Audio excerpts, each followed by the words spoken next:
Restoring functional mobility is critical to returning to an active lifestyle. The three key areas that brought us to this moment were your hand dominance pattern, right versus left, which areas you get locked up into, layers of the body as far as joint alignment, ligament capsule, the different tension, muscle layers, but then also the fascia. And then we looked at the nervous system, which was sympathetic versus parasympathetic, and how to get the body to go to work for us and work with us. So when we're getting to this point of movement, mobility, and how to progress from here, we want to look at how to optimize your functional activity, whether it's day-to-day activities, whether it's work-related, sport-related, or just in general to thrive in your ability to move.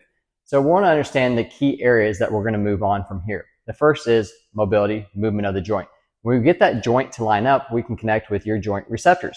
This feeds the nervous system, the surrounding area to get things to activate. We're more efficient, but we also can move without hitting a lot of areas, meaning increased tension to the point where we wear out the joint or cause increased pain and discomfort.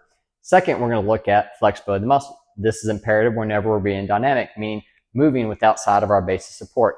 We want flexibility of the muscle to allow us to reach for something, to allow us to extend the leg. Maybe it's, again, an activity or a sport, but we need that dynamic ability to move. And then third is going to be strength and stability. You want the muscle strength and stability, but again, the precursors were joint alignment and movement, and also muscle flexibility, because it allowed the muscles to get in the right position in the first place. There are two considerations to think about, what's called passive and active insufficiency. When our body's out of position, a muscle, for example, rotator cuff gets lengthened, it's too lengthened, meaning in a position of inability to contract. So we don't have the strength or stability to maybe avoid a certain injury or to go through a certain movement pattern that requires more resistance. Vice versa, when you have something that's too tight, such as maybe a pec muscle or a hip flexor, it's called active insufficiency. Something's too tight, it can't contract well either. So that's where we find that optimal positioning through joint alignment and muscle flexibility to restore our alignment, to get the muscles in the right position, to have the ability to produce that strength through tensile force.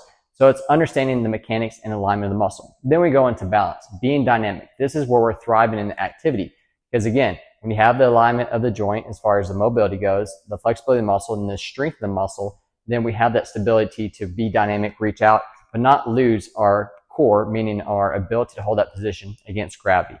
So it's knowing this as far as the movement patterns go, but also just in general how the body activates to give us the most function. Again, when we're looking to progress forward in our activity level, we added those three planes of motion at each joint. Not all of them go through the same motion, but they do add the respective motions of the three planes, whether it's front to back, which is your sagittal plane, side to side, frontal, and then rotational as far as the transverse plane. These are all considerations when optimizing your movement and progressing forward in your activity to be dynamic, but also optimizing your function when it comes to overall human function and performance.